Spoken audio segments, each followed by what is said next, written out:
बहुत समय पहले उत्तर भारत के एक छोटे से गांव चंद्रपुर में एक प्राचीन कुआं था। गांव के सबसे बुजुर्ग लोग कहते थे कि वह कुआं श्रापित है। कोई भी इंसान अगर उसमें झांकता तो फिर वापस नहीं आता। पर समय के साथ लोग इन बातों को किस्साखानी मानने लगे थे। गांव के एक कोने पर पुराने पीपल के पेड़ के नीचे वह कुआं आज भी वीरान खड़ा था।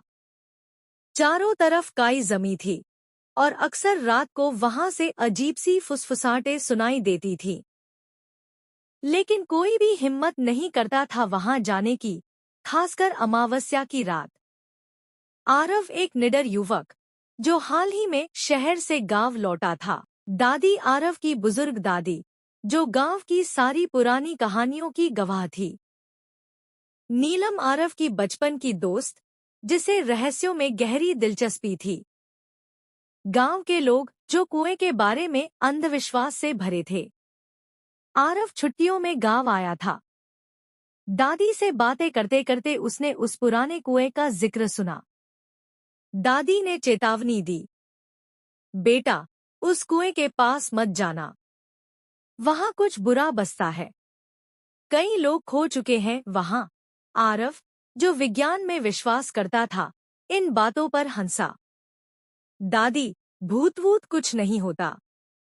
मैं खुद जाकर देखूंगा कि उस कुएं में क्या है। नीलम ने भी उसका साथ देने का वादा किया, लेकिन उसने कहा, हम सावधानी से चलेंगे। कुछ भी अजीब लगे तो वापस लौट आएंगे।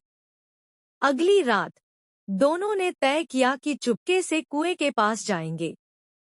चांदनी रात थी, लेकिन जब वे कुएं के पास पहुंचे तो अचानक ठंडी हवाएं चलने लगी। आसपास का माहौल सिहर उठा। पीपल के पत्ते सरसराने लगे, जैसे कोई फुसफुसा रहा हो।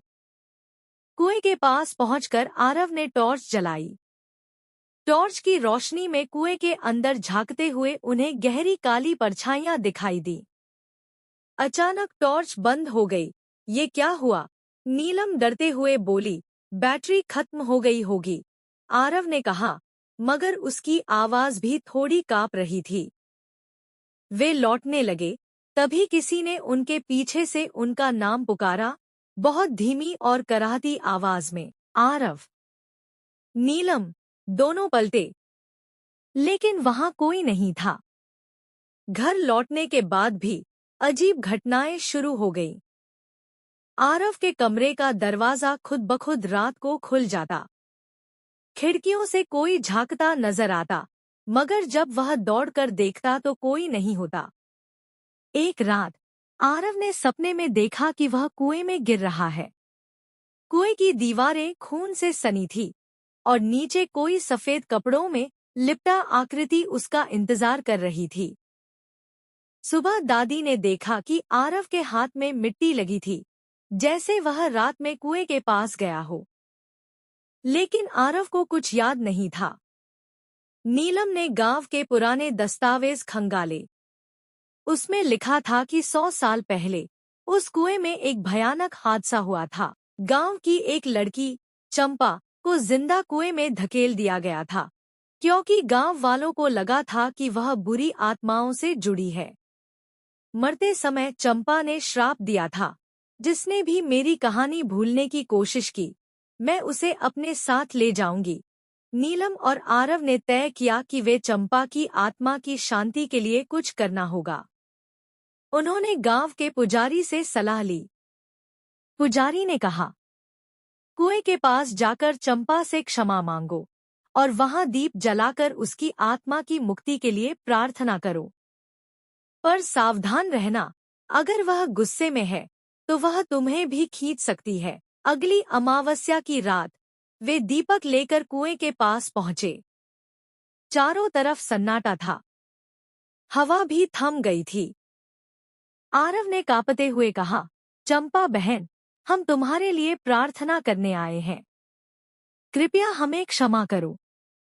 हम तुम्हारी पीड़ा को समझते हैं। वे दीपक जलाने ही वाले थे कि कुएं से एक सफेद धुआं उठने लगा। उसमें धीरे धीरे एक लड़की की आकृति बन गई, चेहरे पर गहरा दुख और गुस्सा। नीलम ने जल्दी से दीपक जलाया और हाथ जोड़कर प्रार्थना की। आरव ने भी आंखें बंद कर माफी मांगी। धीरे धीरे वह आकृति मुस्कुराई, एक करुण मुस्कान, और फिर एक झटके में गायब हो गई। हवा में एक मीठी सी सुगंध फैल गई। कुएं के चारों ओर का अंधकार छंट गया।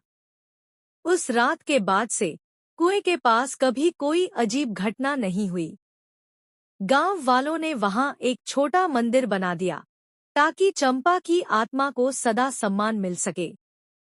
आरव और नीलम ने सीखा कि हर कहानी के पीछे कोई सच्चाई छुपी होती है, और कभी-कभी विज्ञान भी आत्माओं की पीड़ा का हल नहीं खोज सकता, सिर्फ सच्ची संवेदना कर सकती है।